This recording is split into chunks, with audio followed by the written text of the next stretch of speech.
All right, it's Fact or Fiction time about Pink Floyd's Dark Side of the Moon, an album that I know that both Lan and Frank are super familiar with. They've listened to it thousands of times. They know it front to back. Actually, do either of you, are you familiar with the album? I am. My dad, when we would go on trips, would sit there with the cassette tape and just play it nonstop. So I am very caught up with Pink Floyd, and Very especially familiar. this album. Lan, how about you? I'm not familiar with it, but I think some songs from it. All right. Well, we're going to go first one here, ladies and gentlemen. Fact or fiction? The album was originally recorded as a completely instrumental project with lyrics added later due to label pressure, meaning the record label pressured them. Let's go with Lan. Fact or fiction? Fact. Frank, fact or fiction? Yeah, I could see that as a fact, so I'm going facts too.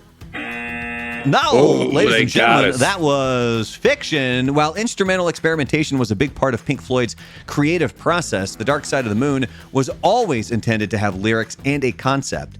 Roger Waters wrote most of the lyrics early in production, focusing on themes of insanity, time, greed, and mortality. The band did rely heavily on instrumental sections, but the idea that it was originally meant to be an entirely instrumental album is a myth. All right, next up, fact or fiction? Dark Side of the Moon stayed on the Billboard 200 album chart for over 10 years straight. Frank, fact or fiction? That's fact. Fact. Lan, Yeah, fact or I fiction? tripped over my tongue. Yeah, I bit my- think that's fact also. I bit my tongue earlier and it's swollen. That's what's swollen in his mouth. His tongue, he says. Yes, that is a fact. Dark Side of the Moon actually holds the record. Because it stayed on the Billboard 200 chart for, and there's a couple different numbers I've seen floated out there. Consecutive weeks, I saw one that said 736. I saw another one that said 741. Essentially, it was all the way from 1973 until 1988. It was on the chart. Wow. No other album has ever come close to that level of longevity. Even decades later, it still will re-enter the charts, proving its timeless appeal. And obviously, I think it's people watching it with stoners. Wizard of Oz. All those stoners. Yeah, of course. But yeah, as you can see, this one here, it's 965 total weeks. So even then, it still pops up. All right, next up, fact or fiction? The famous heartbeat sound and the album's intro was created by recording an actual human heart. Lan, fact or fiction? Fact. Frank, fact or fiction? Has to be. I'm going to go fiction on that one. There we go. We'll do that one when one of you guys gets it right. Yeah, Frank got it right there. The iconic heartbeat sound that bookends Dark Side of the Moon was not recorded from a real heart. Instead, it was created using a bass drum heavily processed through studio effects to mimic the rhythmic thumping of a heartbeat. It sets the tone for the album's theme of life, death, and time passing. That's lazy. See, I could just do it. All All right, next up, fact or fiction? The album spit. The album's cover featuring the prism and rainbow was inspired by Isaac Newton's studies on light. Frank, fact or fiction? Facto mundo. Frank says fact. Big Land, fact or fiction? Fact. Right? Because there was an old drawing of that. Yeah. Old Juring. Yep, you both get the point. Fact, the prism design was inspired by Isaac Newton's discovery on light refraction, as well as the band's desire for a sleek, minimalistic cover. Storm Thorgerson, the designer, wanted something instantly recognizable that also represented themes of science, mysticism, and depth. The prism and rainbow concept was chosen over other designs featuring photographs of the band, making it one of the most iconic album covers in history. Here's a random question for you. All right. Random What's answer. the most iconic album cover that you can think of? Limp Bizkit's hot dog flavor water.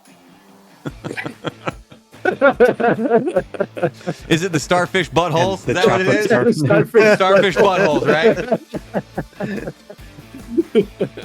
I mean, can you really think of any other album cover that's like, because this is Metallica's Black Album. Yeah, Metallica's Black Album would be up there. Yeah. I guess it also depends. Well, I guess you're just saying in general too, right? Mm-hmm. Oh, I think that's kind of up there, you know. I mean, it's got to be Jackson's Thriller, maybe. I don't even think I can know what that album looks like. It's just him laying on the ground. Yeah. I was gonna say sequence. The cover for "Who's Next" by The Who. Oh yeah. Oh yeah. Okay, yeah, I know the Thriller album cover. What about Purple Rain with Prince? Yeah. With the motorcycle. Mm-hmm. Yeah, I could definitely see that. Trying to think of more '90s ones, but I can't. I mean, fucking Nirvana. Never mind. yeah. Well, yeah. I'd say me personally, like the most iconic album cover for me is the "Only Built for Cuban Links." Tupac's Machiavelli. That one was pretty. Which Tupac? No, "All Eyes on Me," Tupac. Yeah. The best. There you go.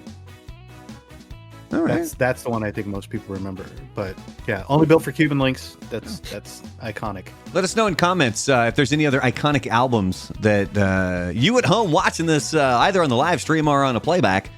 If there's an album out there that you think is more iconic. See, the reason I think Pink Floyd probably the most iconic is its simplicity. Yeah. You know, like people know immediately what it is when you see that. Well, the White Album though might be more iconic than that. Because it's white. Why has it got to be Well, white? that's why the Metallica one I think is also. Yeah. Yeah. Well, that's why So they did it too, because they iconic. wanted to be different It from the just has a little Beatles. snake in the corner, a little sneaky A snack. snack. All right, final Like, fact or fiction. What was the mockumentary one that they did on oh shit, it's slipping my brain right now.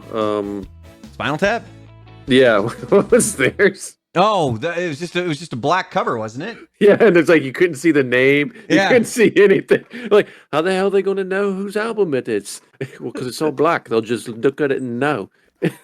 Little do they know. Little. They were ahead of their time.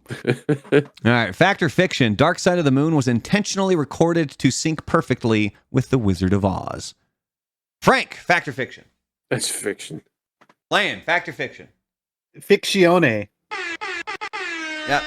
You both get the point. That is fiction. The Dark Side of the Rainbow theory, the idea that the album syncs perfectly with The Wizard of Oz, is purely coincidence. While fans What's up? Sorry, I was gonna say, have you ever seen like the clips of them putting Rob Zombie to the beginning of Wizard of Oz when Dorothy's going down the yellow brick road? No. It goes in tune, like when it starts really kicking up, like with her skipping down the road. Like it I can't remember which song it was, but it fits perfectly to her skipping There's a lot down of the Rob yellow Zombie. brick road. I see a lot of the like Rob Zombie one with it's the Bruce scene from the updated Matilda. And so it's to Rob Zombie's Dracula. It fits almost perfect. Well, while fans have pointed out eerie connections, like the album goes into money with the cash registers when she opens the door and then all of a sudden it's Oz and everything is in color. It was never done intentionally. Drummer Nick Mason even joked, it's absolute nonsense, but it's absolute nonsense that works. So if you've never done it, essentially, it's at one point you start the album while the MGM lion is roaring. Once that's happening, I think that every time I did it, we lined it up with the second roar. Now, the problem is the whole album does not take up the whole movie. The album will end and you're still in the middle of the movie.